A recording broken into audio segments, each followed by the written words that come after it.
선고만 기다리고 있습니다. 제가 보기에는. 그리고 이 직원에게는 아파트 두 채의 중도금 2억 5천만 원만 빚더미로 남았습니다. 103020 세대당 그렇습니다.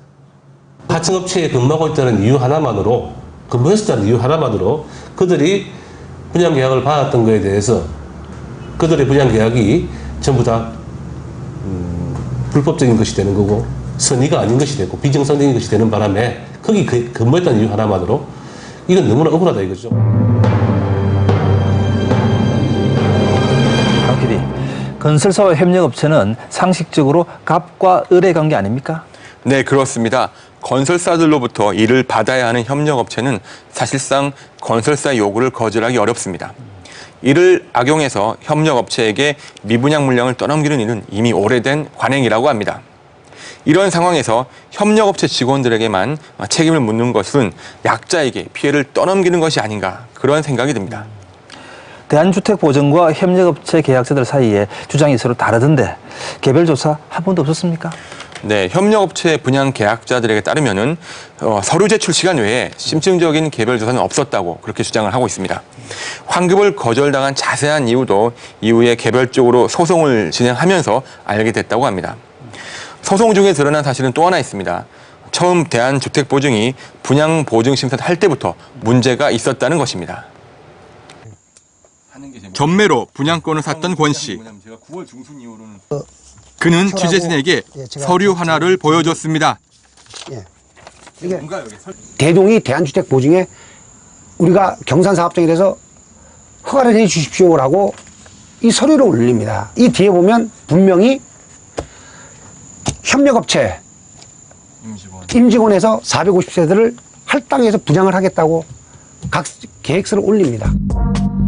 건설사가 경산에 아파트 건설을 계획하면서 작성한 사업성 검토안입니다.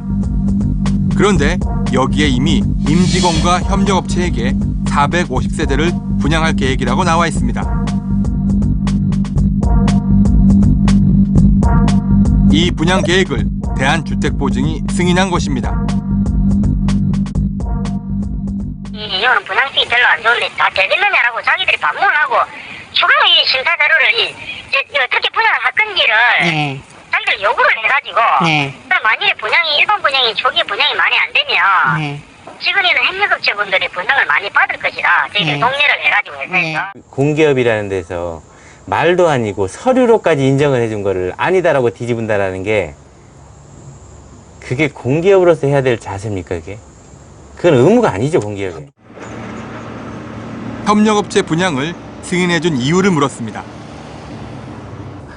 당시 대동이 제출한 자료는 향후 분양 계획에 대한 단지 참고 자료를 뿐이고 저희로서는 그건 정상적인 분양 계약을 전제로 한 자료라고 판단했습니다. 상식적으로 봤을 때 대부분 건설사와 그 협력업체 관계로 봤을 때 지금 말씀하신 대로 그렇게 모두가 그렇게 정상적인 분양이 될 수 있을 거라고 볼 수 있나요? 그 당시에 정확하게 이렇게 편법 분양이 활성화됐는지는 잘 모르겠어요. 그 담당자들은 그 당시에는 우리가 충분히 이런 것들은 정상적으로 하는 줄 알고 우리가 보증 취급을 한 거지 이렇게 편법적인 방법으로 자금 조달 수단으로 동원된 거는 몰랐었다. 의문스러운 점은 또 있습니다. 대한주택보증이 경산 아파트를 평가한 사업평점표. 사업수지 분석은 모든 항목에서 최하의 점수를 받아 총 50점 만점에 7점입니다.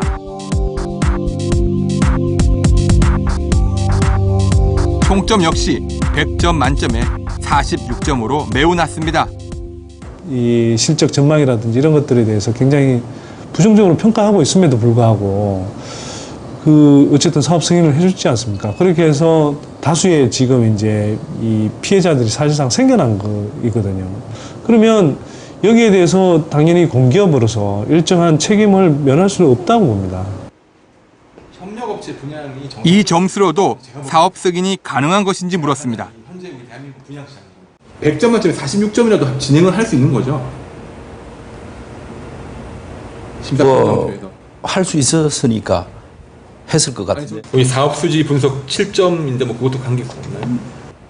저는 결론적으로 말씀드려갖고 타당하니까 보증이 발급된 거지 그게 안 되는 걸 갖고 저희들이 억지로 보증 발급했으면 벌써 그 직원들은 감사를 당해서 징계를 당했겠죠.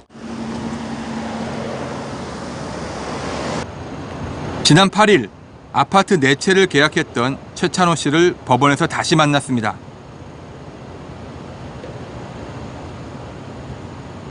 오늘은 지금 재판 1심 패소 후에 2심 저희들 항소를 해가지고 2심 선고된 기일 때문에 좀 왔습니다. 그래서 이게 억울한 사람들 해서 좀 이겼으면 좋겠어 싶어가지고 와 있습니다. 대한주택보증을 상대로 한 환급 소송.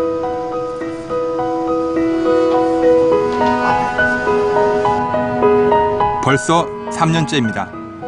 정말 벼랑 끝에 내몰릴 수밖에 없는 상황으로 좀 와 있습니다. 저희들이 소수 이런 일들을 처음이고 하다 보니까 거대한 공기업하고 싸우는 게 너무나 힘이 든 상황입니다. 대한주택보증의 요청에 의해 이날 판결은 연기됐습니다.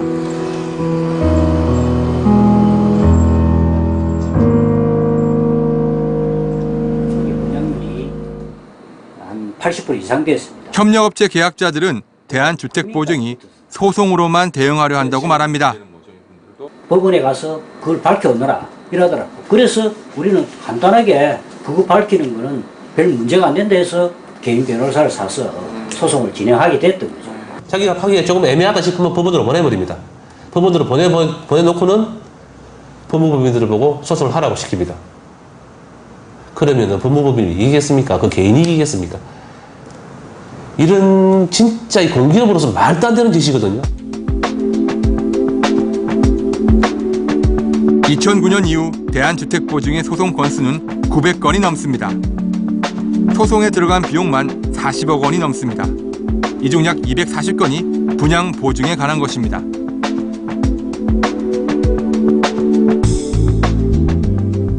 돈 없고 힘없는 사람은 소송 걸면 거의 1년도 가고 2년도 가고 가버리면은 결국 돈 없는 사람이 약한 사람이 지기 마련이죠.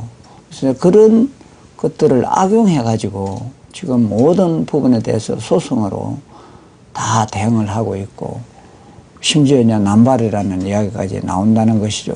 보증제도 자체가 국민의 세금으로 존재를 하고 있고요. 그런데 오히려 이 피해를 줄여야 될 공기업이 피해자에게 더 가혹한 불이익을 가하는 그런 형태로 있다고 한다면 그 공기업은 존재할 이유가 없다. 보증심사 제도를 개선해야 한다는 지적도 있습니다. 국민권익위원회에서는 작년 10월 대한주택보증의 주택분양보증제도 개선 방안을 내놨습니다. 사전심사 제도를 도입하자는 내용도 있습니다.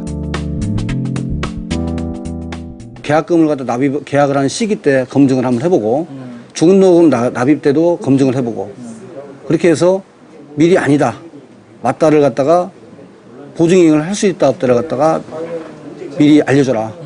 이행하기 위해서는 대한주택보증에서 분양보증 시장을 독점하고 있는 만큼 피해 예방에 대한 책임도 져야 한다고 말합니다. 말씀드린 것처럼 공기업인데 실질적으로 이게 경쟁 구도가 아닌 독점 구도로 간다 그러면 미리 피해가 없도록 어떤 장치라든지 그런 어떤 보증 업무를 갖다 수행하면서 이렇게 미리 좀 선제적으로 대응할 수 있는 그런 방법을 갖다가 좀 찾아봐야 할 필요성이 있지 않나. 저희는 그렇게 생각합니다. 대한주택보증의 앞으로의 대책에 대해 물었습니다.